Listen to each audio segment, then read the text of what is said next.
Have you ever wondered why two people can look at the exact same situation and come to completely different conclusions?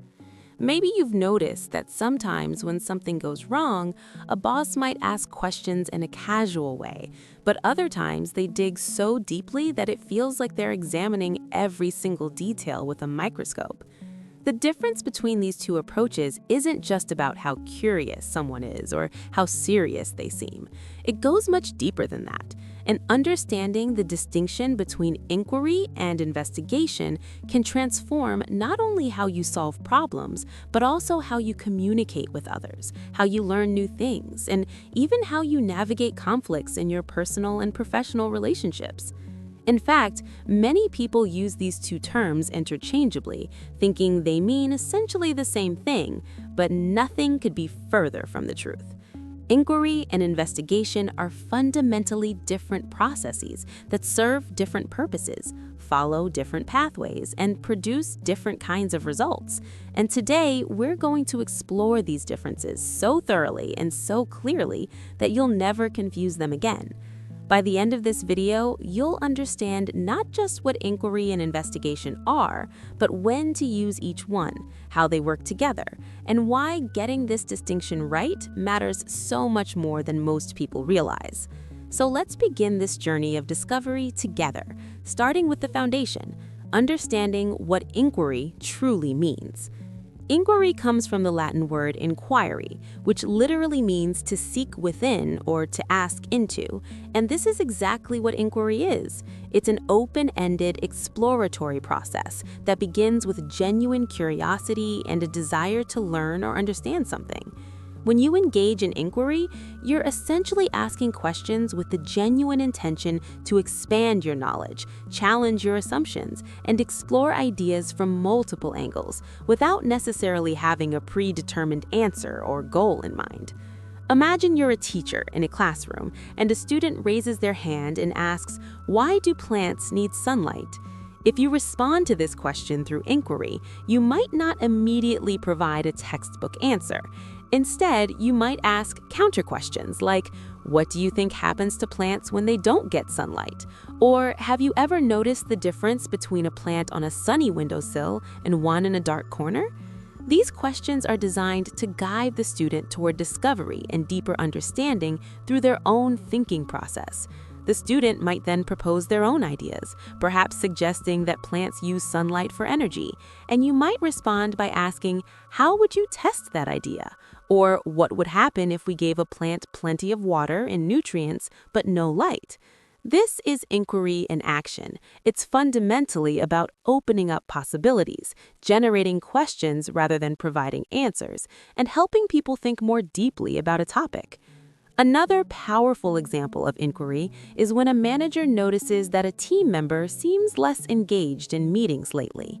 Rather than making assumptions or jumping to conclusions, the manager might use inquiry by saying something like, "I've noticed your energy seems a bit different in recent meetings. Is everything okay?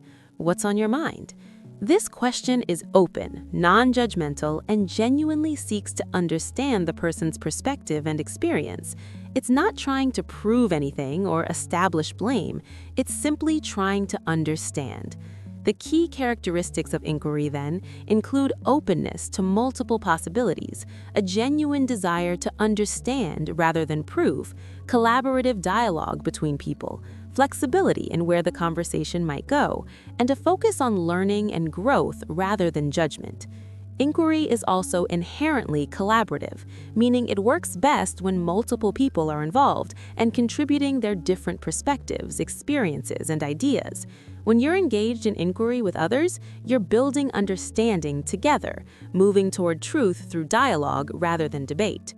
Now that we have a solid understanding of what inquiry is, let's explore investigation, which is quite different. Investigation comes from the Latin word investigare, which means to track down or to search into. And unlike inquiry, which is open and exploratory, investigation is purposeful, systematic, and goal-oriented. When you investigate something, you typically have a specific question that needs answering or a problem that needs solving, and you approach the task with a structured methodology designed to gather evidence, examine facts, and reach a clear conclusion. Think about how a detective approaches a crime scene investigation. The detective doesn't wander around asking open-ended questions or exploring random possibilities. Instead, they have a clear objective: to find out who committed the crime, why they did it, and gather enough evidence to support their conclusion. The detective examines the crime scene methodically, collects physical evidence, interviews witnesses with specific questions designed to gather particular information, reviews records and data, and constructs a narrative that explains the evidence they found. Every action in an investigation serves the specific purpose of answering the central question: who committed this crime? An investigation is structured, sequential, and evidence-based. Let's consider another everyday example. Imagine your teenager comes home and says they got a B- on a test they expected to get an A on. As a parent, you might investigate what happened by asking specific, targeted questions, such as, what topics did you struggle with? Did you have enough time to study? Did you understand the material when you studied? What was difficult about the test?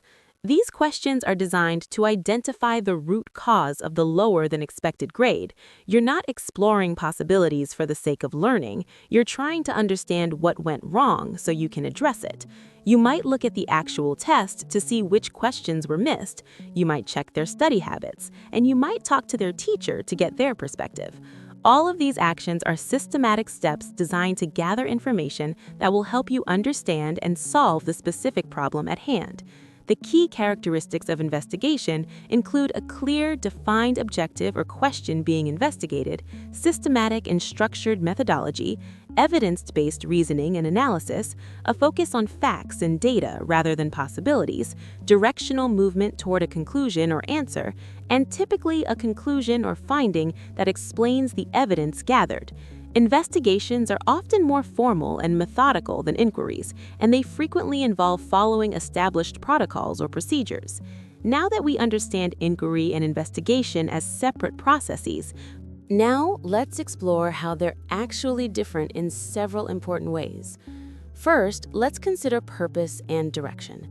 Inquiry is fundamentally open-ended and exploratory. You begin an inquiry without knowing exactly where it will lead, and that's actually the point. You're asking questions to discover new understanding, and your destination isn't predetermined. Investigation, by contrast, is goal-directed and closed-ended. You're trying to answer a specific question or solve a specific problem, and you continue until you have enough evidence to reach a conclusion. Second, let's examine the stance or mindset. Inquiry requires what we might call a stance of genuine curiosity and openness. You're genuinely interested in other perspectives and possibilities, and you're willing to be surprised or have your thinking changed. Investigation requires a more analytical and critical mindset. You're evaluating evidence, testing hypotheses, and determining what's true or false based on the facts. Third, let's look at evidence and data. In inquiry, evidence is explored but not necessarily used to reach a definitive conclusion. The goal isn't to prove something, but to understand it more deeply. In investigation, evidence is systematically gathered, analyzed, and used to reach specific conclusions. The investigation continues only as long as it's necessary to answer the central question. Fourth, consider the process itself. Inquiry tends to be more circular and recursive. You ask questions that lead to new insights, which generate new questions, which lead to further insights, and this cycle can continue indefinitely, or until you feel you have sufficient understanding. Investigation tends to be more linear and sequential. You follow steps designed to lead toward an answer, each step building on the previous one, moving progressively toward resolution. Fifth, let's think about how multiple perspectives are handled.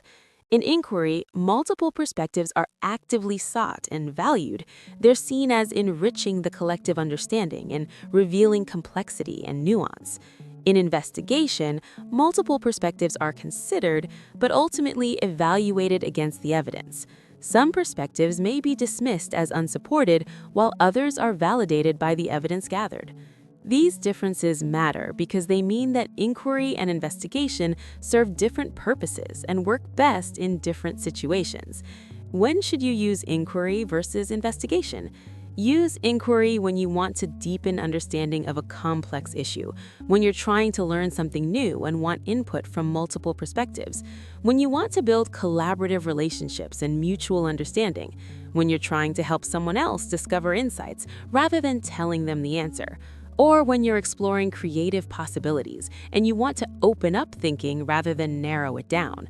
Conversely, use investigation when you need a clear answer to a specific question, when you need to determine what's true or false based on evidence, when you need to solve a problem or address an issue, when you need to document findings or build a case, or when accountability or proof is required.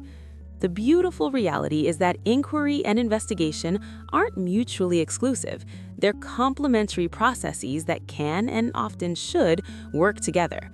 For example, in education, a teacher might use investigation to assess what a student knows by asking specific questions, observing their responses, and analyzing their understanding. But the teacher might also use inquiry to help deepen that student's thinking by asking open-ended questions that encourage critical thinking. In organizational settings, a manager might investigate why a project came in over budget by looking at specific numbers, timelines, and expenses, but they might also engage in inquiry with their team members to understand the challenges they faced and explore possibilities for improvement. In personal relationships, when two people have a conflict, they might need investigation to determine the specific facts of what happened, who said what the exact circumstances were, but they might also need inquiry to genuinely understand each other's perspectives, fears, and needs, which is often what leads to real reconciliation. In scientific research, scientists investigate by forming hypotheses, conducting experiments, analyzing data, and drawing conclusions. But they also engage in inquiry by asking new questions raised by their findings, exploring unexpected results, and pushing the boundaries of what's known. So in conclusion, understanding the difference between inquiry and investigation is understanding the difference between exploration and determination, between opening possibilities and closing them, between asking, "What could this mean?" and asking, "What does this mean?" Inquiry is the process of genuine learning, of becoming more curious, of building understanding through dialogue and openness to being surprised. Investigation is the process of solving, of proving, of reaching conclusions based on evidence. Both are essential, both are powerful, and both serve important functions in how we work, how we learn, and how we relate to each other. When you master the ability to distinguish between when to inquire and when to investigate, when to open up possibilities and when to focus on facts, when to ask questions to deepen understanding and when to ask questions to gather evidence, you unlock a superpower in communication, in problem solving, and in building genuine understanding with others. So the next time you find yourself in a situation where you need to understand something, ask yourself, am I trying to learn and explore, or am I trying to find a specific answer? Do I want to expand possibilities or narrow them down? Do I need to understand multiple perspectives, or do I need to determine the facts? The answer to these questions will guide you toward either inquiry or investigation, and you'll find that using the right tool for the right job makes all the difference. Thank you for joining me on this deep exploration of these two fundamental processes. I hope you now see inquiry and investigation not as confusing synonyms, but as two distinct, powerful, and complementary approaches to understanding our world. Use them wisely, use them intentionally, and watch how your ability to communicate, solve problems, and build genuine understanding with others transforms.